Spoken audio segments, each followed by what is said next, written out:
this evening's semi-final debate. My name is Tess Fuller and I am the chairman of this debate. The timekeeper is Xavier Agnew. This debate will be judged by a panel of 3 adjudicators who are Mr. Patrick Moritz, Mr. Lachlan Hemsley and Ms. Sonia Lowen. The topic of debate is that older drivers should be subject to compulsory driving and medical tests. The affirmative team seated to my right is from Westminster School and the negative team seated to my left is from Pulteney Grammar. The speaking time for this debate is 6 minutes. A single warning bell will sound at 1 minute before the speaking time. And a double bell will sound at the speaking time. Please ensure that your mobile phones are switched off. I declare this debate open and call upon the first affirmative speaker, Michaela Opie.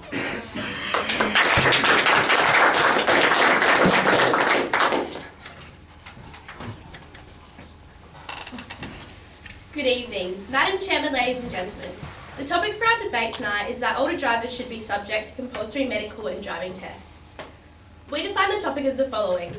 For this debate, we have used the age groupings that the South Australian Department of Planning, Transport and Infrastructure used to describe an older driver as a vehicle licence holder over the age of 65. We define the term of subject to compulsory medical tests as having to undertake a mandatory medical assessment that can identify a medical condition or medication that may affect your ability to drive a motor vehicle safely, and a driving test as an assessment that consists of a short drive that considers the driver's abilities to control the vehicle and demonstrate safe driving while complying with the road rules. Before I begin my team's case, we would like to clarify that we are not arguing that all older drivers should be off the roads or stripped of their licences, rather that medical and driving tests should be in place as a preventative measure.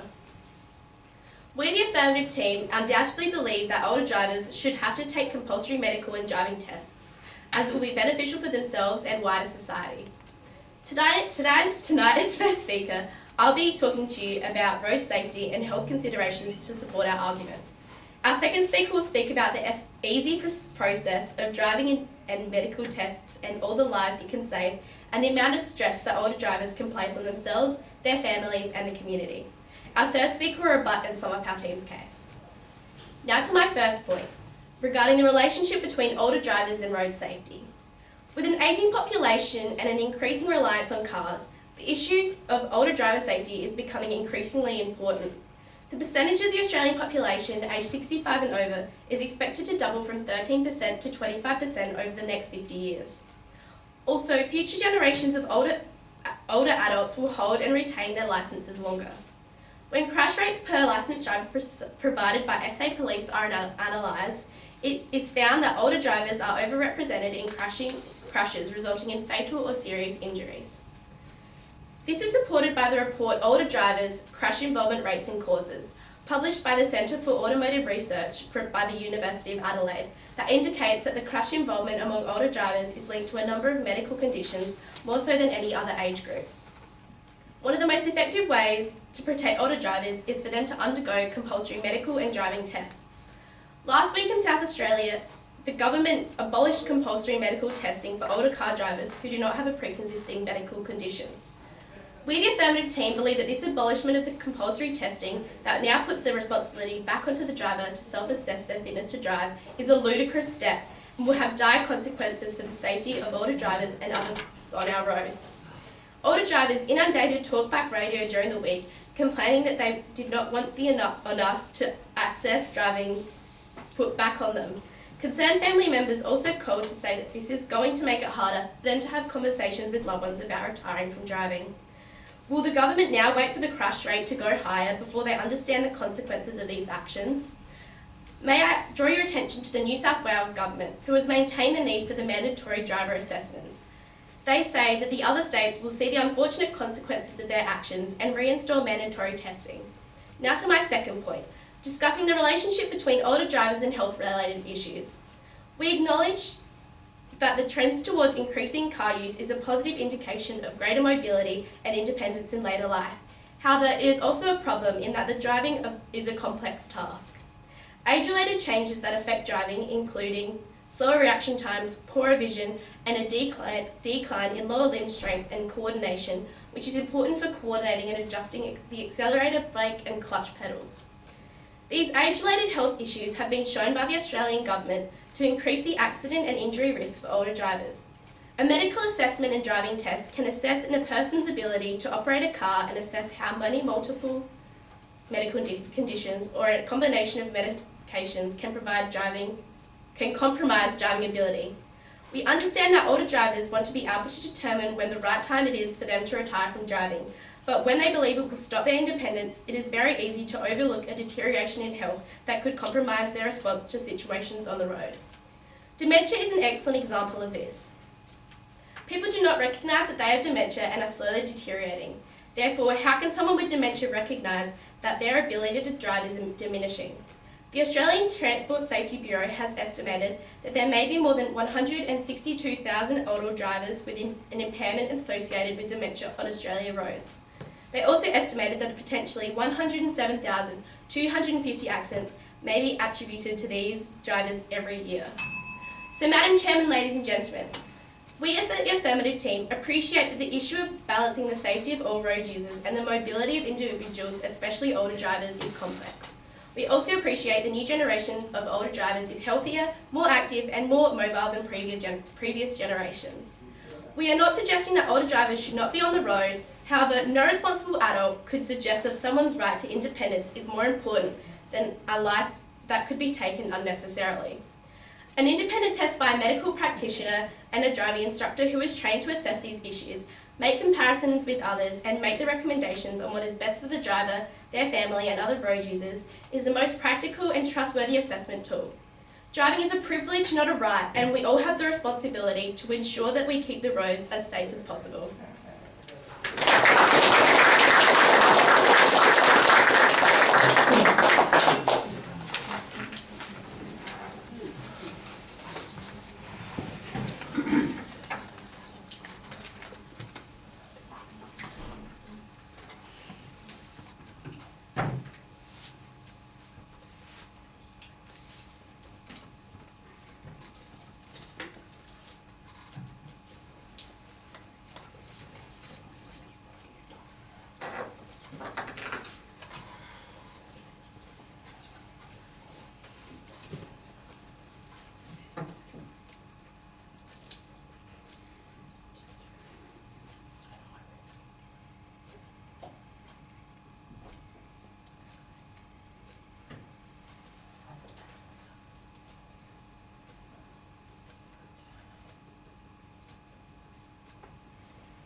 I now call upon the first negative speaker, Alice Ascari.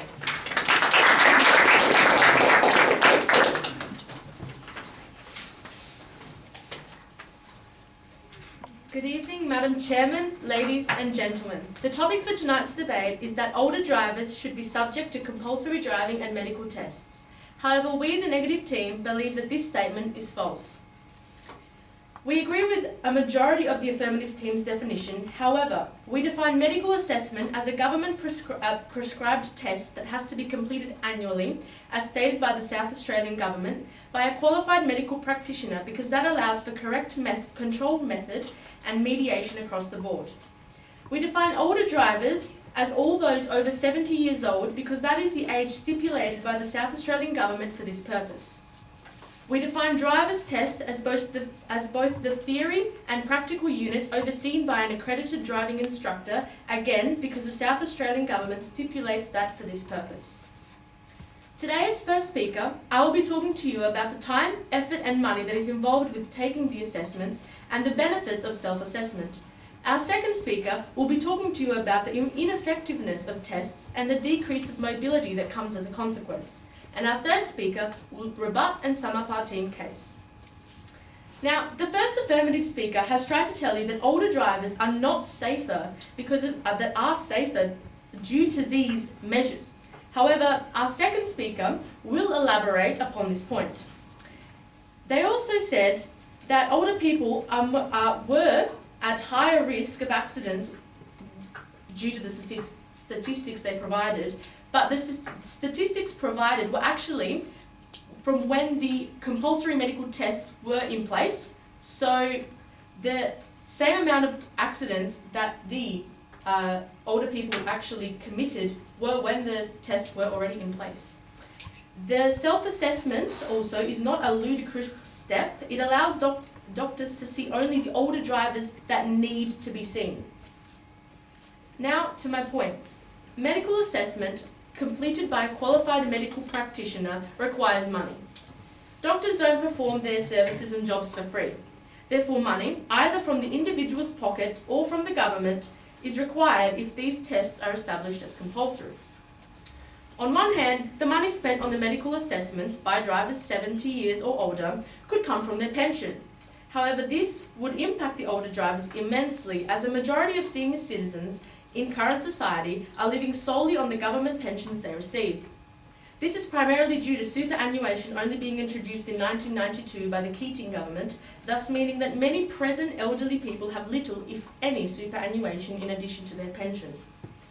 On the other hand, the money could come from the government, but this would be very difficult as the government's budget allocated to health is already under considerable pressure after the $655 million cuts to the health funds in the latest 2014 budget. The health budget had reasonably good cost estimates when it was first introduced. However, in practice, these cost estimates have blown out significantly and health-related expenses have peaked. As stated by Joe Hockey, from this effort there will be benefits for health, for those in genuine need. Yes, genuine need. Many of the people who would be subjected to the compulsory medical tests are not in genuine need of being tested. Thus, there will be less room in hospitals or medical clinics for patients who are in real need of medical assistance for illness, as the doctors will be caught up assessing whether 70-year-old drivers or older are fit for driving. This may also result in some patients in genuine need having to wait longer extended periods of time for appointments or not being able to receive the attention they deserve. Not only is this a waste of money on the behalf of who pays for the test, but it is also a waste of unnecessary time and effort. Time and effort are another two aspects that are required on the behalf of the older drivers to attend the compulsory medical assessments, which could be otherwise spent.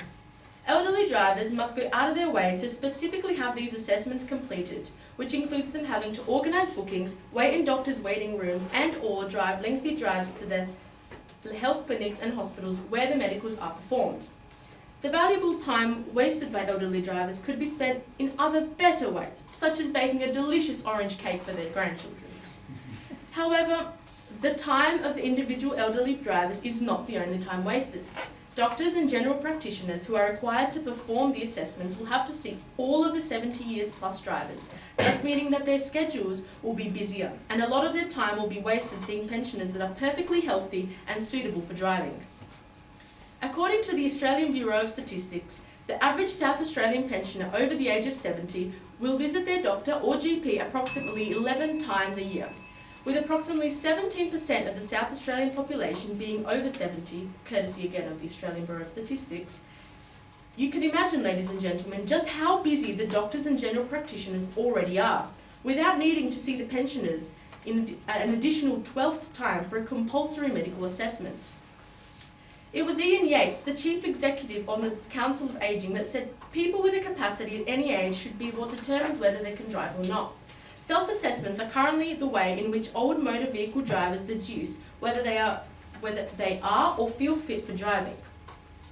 There are specific self-assessment questionnaires provided by the South Australian Government that ask questions such as, do you feel sleepy during the day or whilst driving?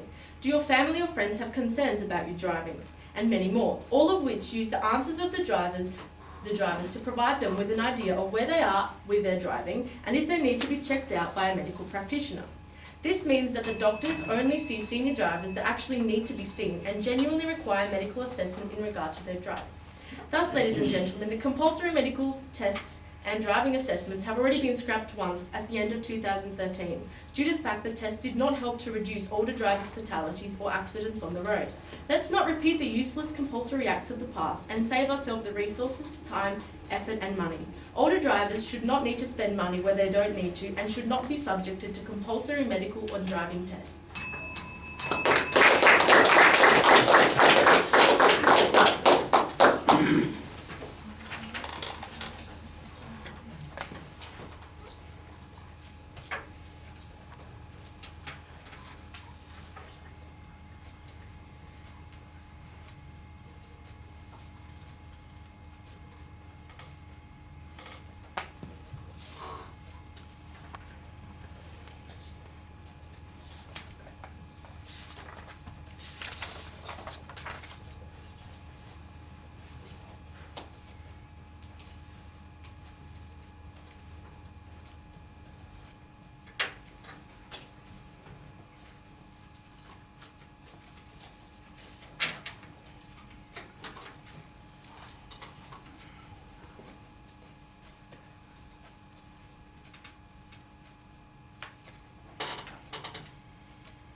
I now call upon the second affirmative speaker, Jack Agnew. Good evening, Madam Chairman, ladies and gentlemen. The topic under debate tonight is that older drivers should be subject to compulsory medical and driving tests.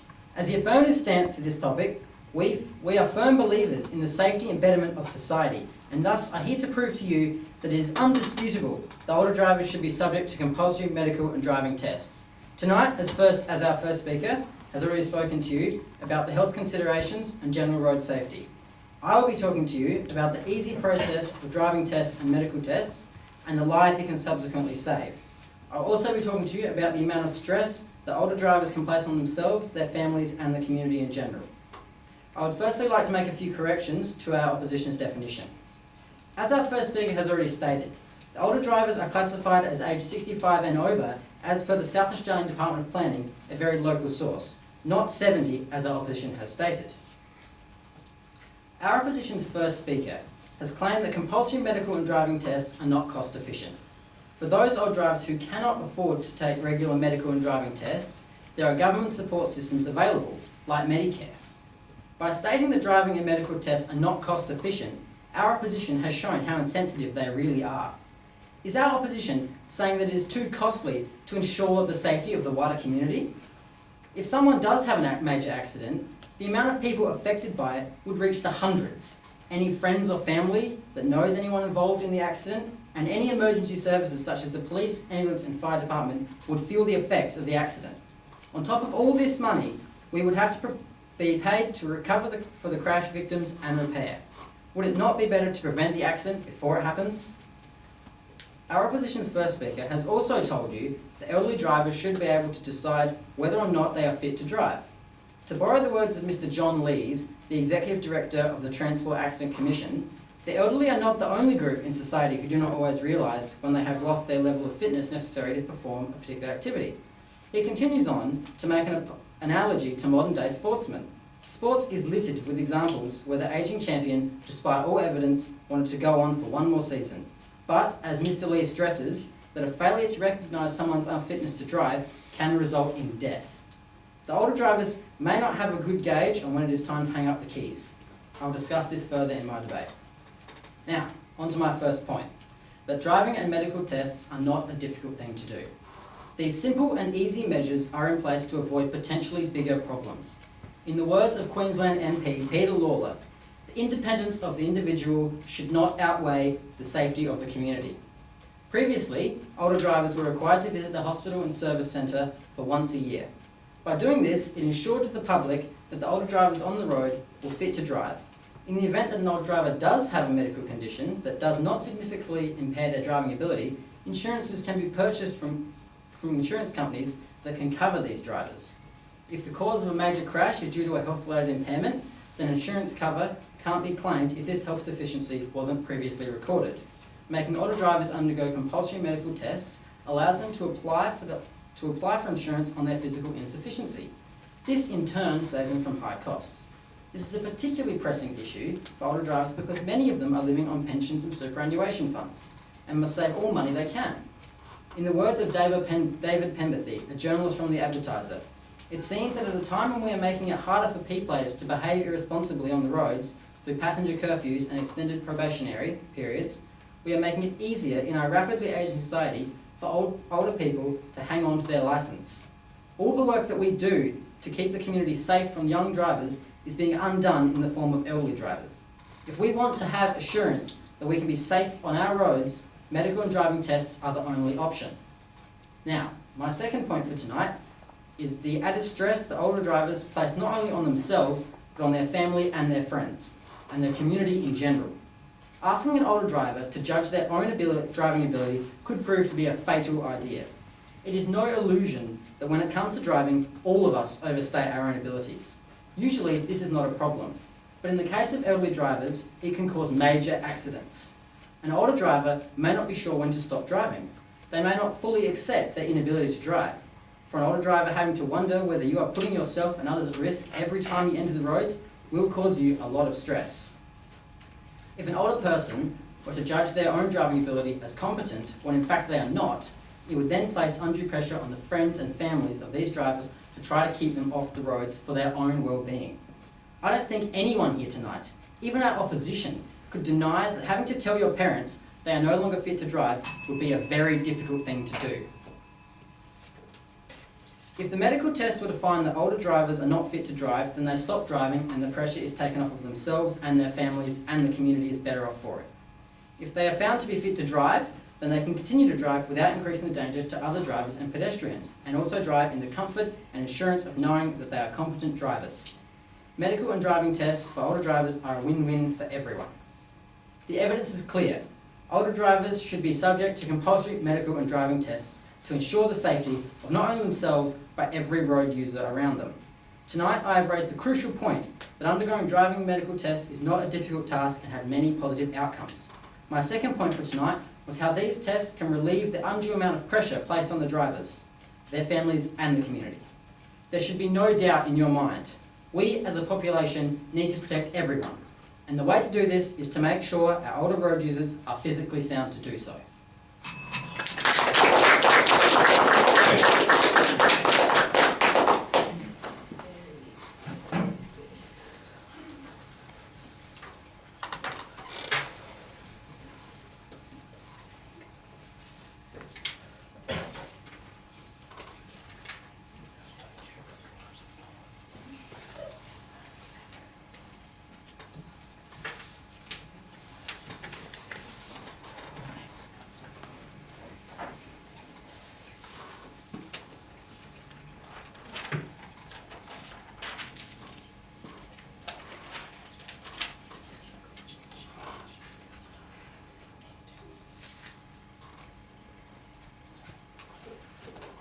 I now call upon the second negative speaker, Ned Feary.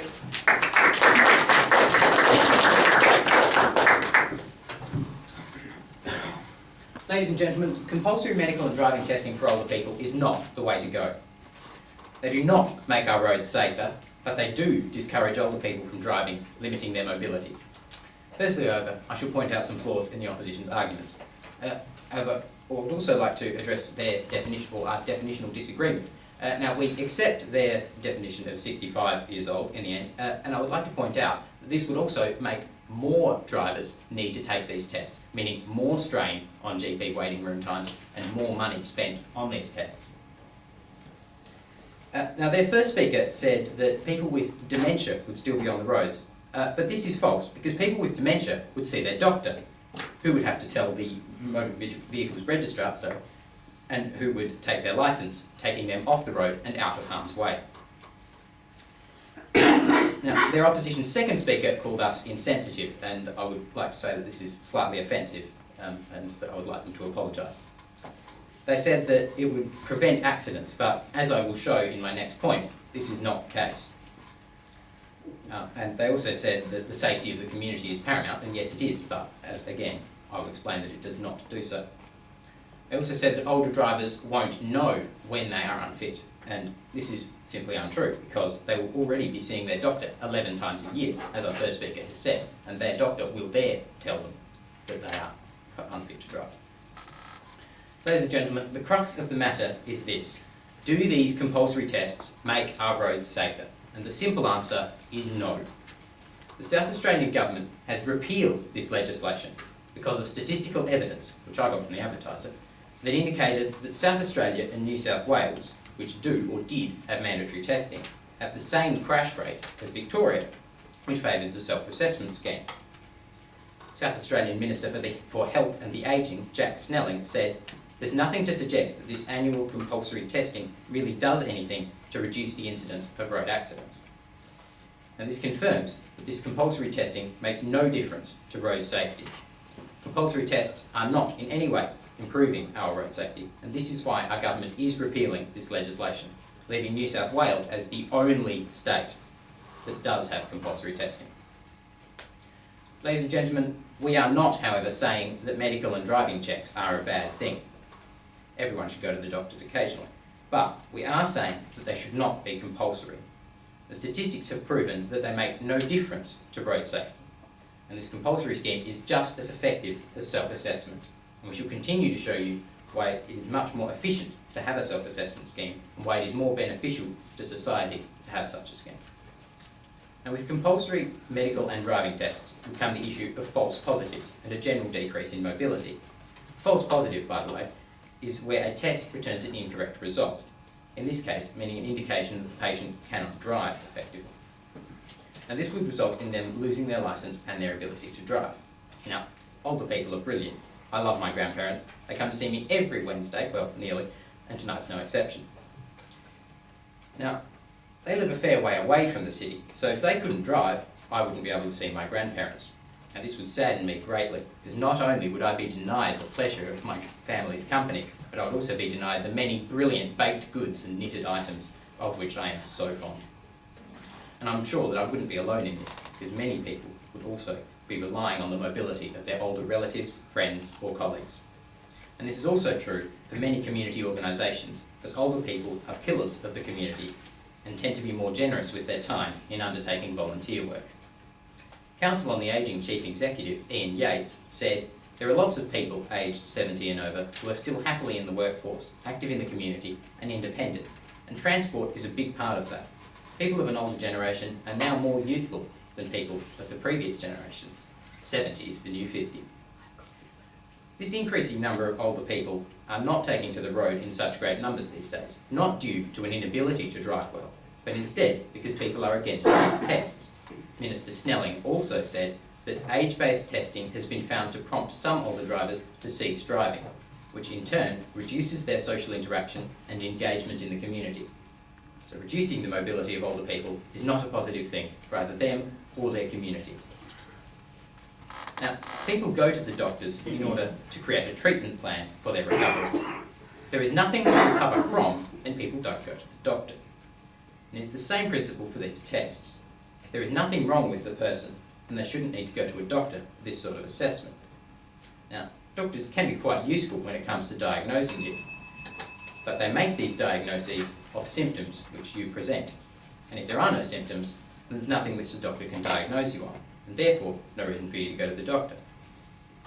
As the saying goes, if it ain't broke, don't fix it. Now, if these symptoms are present, then the patient will be going to the doctors anyway, 11 times, as stated by our first speaker. And if these symptoms do represent something more sinister, then the Registrar of Motor Vehicles must be notified anyway, meaning that having these tests as a compulsory part of driving, as an older person, makes no difference to whether people are on or off the roads. I spoke to a GP recently, Dr. Bridget Sawyer, during our team's research, who said, "It's a waste of doctors' time. Most people are perfectly capable drivers at 70, and if they aren't, then they're smart enough to know it." And this proves that making these tests compulsory is not the correct course of action. People can tell if they can't drive very well, and therefore won't do it. And that's why self-assessment is the way to go. These sheets make it even easier to tell whether or not someone should be on the roads, a question that they can answer for themselves. Ladies and gentlemen, this debate comes down to effectiveness and efficiency. As the statistics show, both self-assessment and compulsory tests are the same in terms of their effectiveness, but the self-assessment is far superior in its efficiency.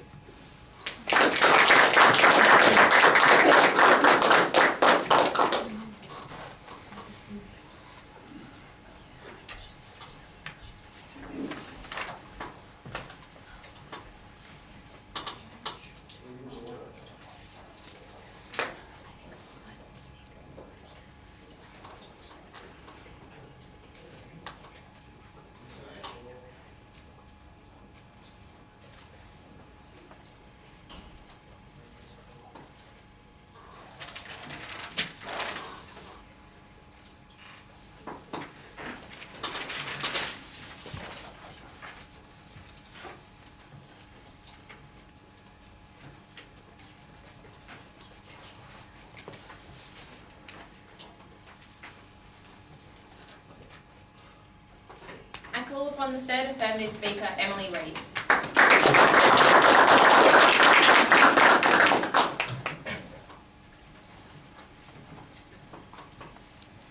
Good evening, Madam Chairman, ladies and gentlemen. The topic for tonight's debate is that older drivers should be subject to compulsory medical and driving tests. We, the affirmative team, undoubtedly agree with this statement. I would like to point out to you tonight that by introducing compulsory medical and driving testing, we are not stripping the licence of elderly people straight away. just testing them to see whether or not they are fit enough to drive. So essentially, the negatives arguments are split into a few main topics.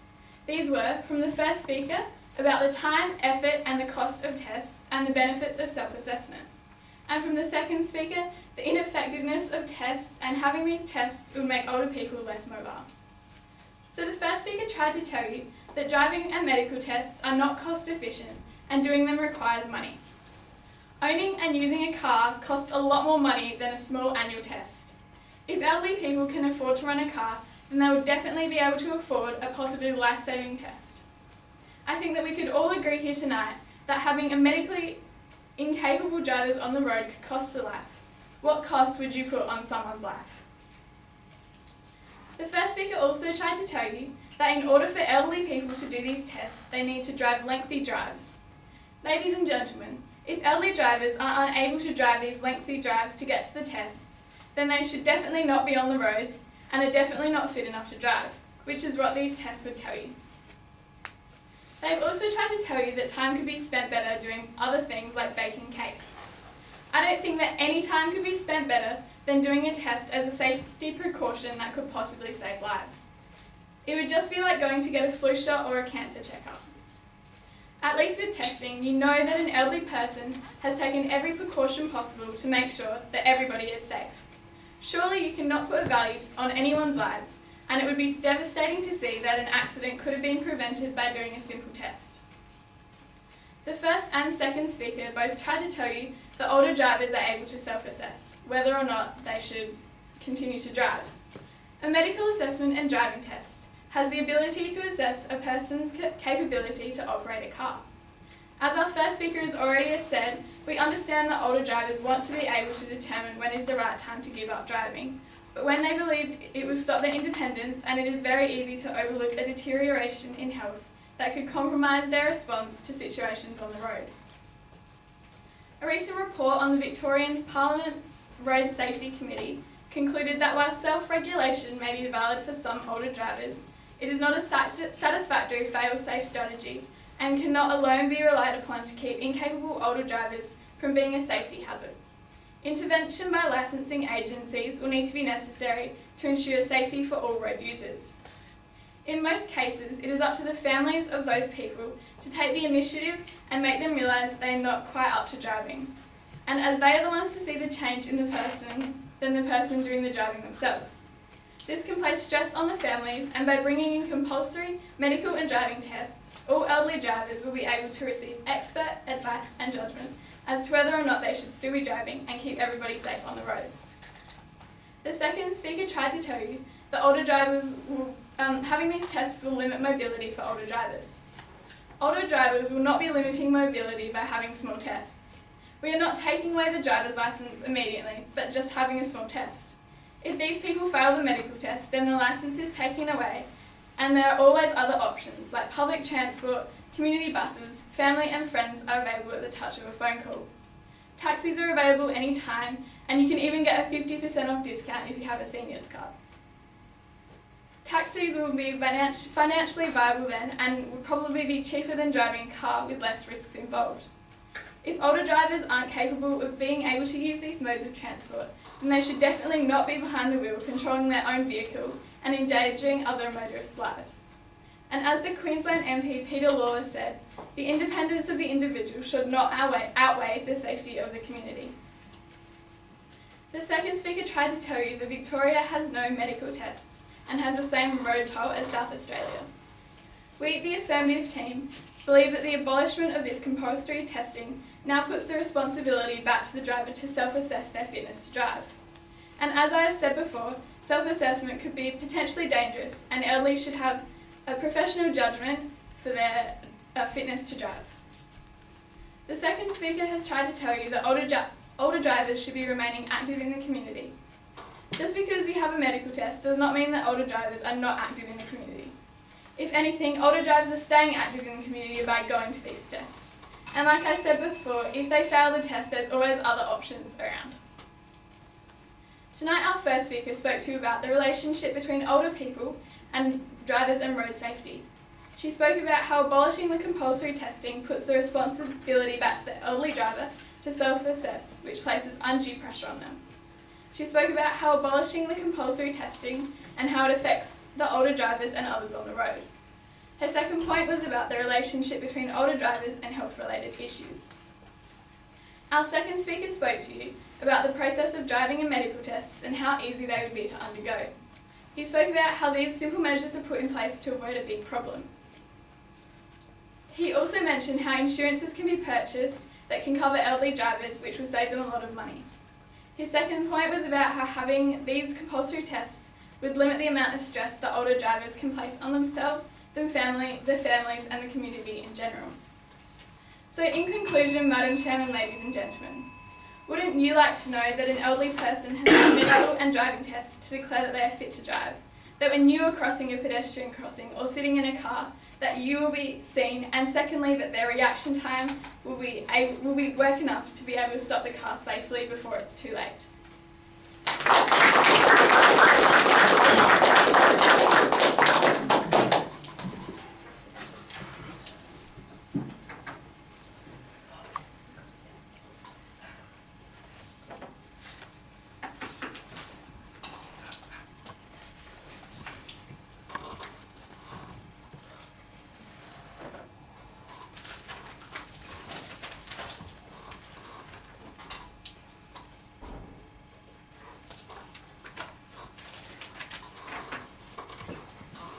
I now call upon the third negative speaker, Henry Saxon.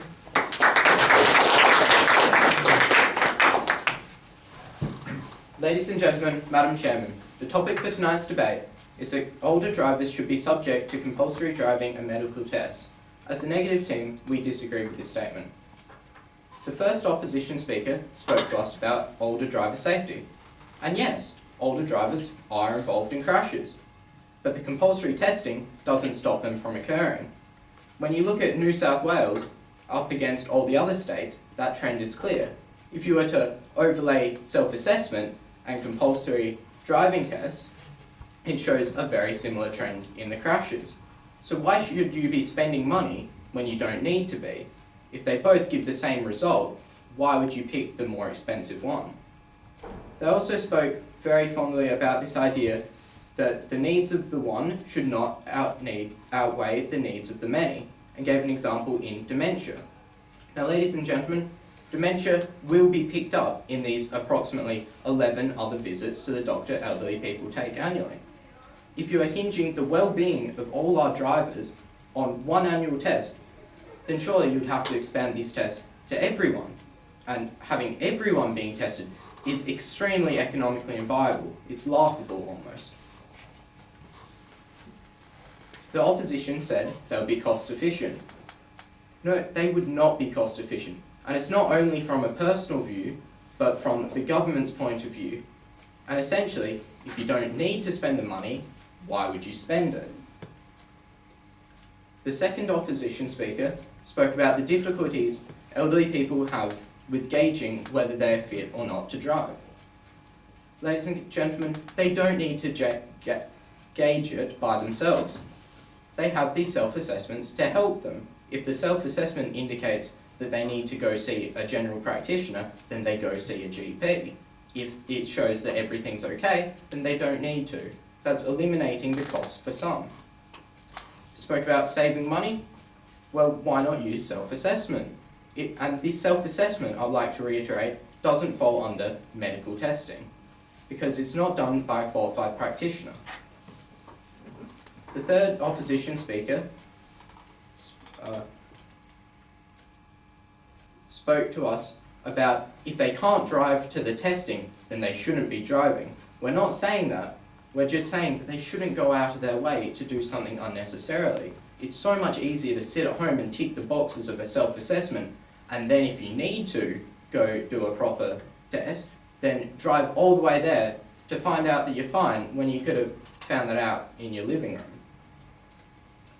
They also used extremely emotive language, talking about the cost of a life and how you can't put a dollar sign to how much you are worth. Ladies and gentlemen, this is true. You can't put a dollar sign to how much someone is worth.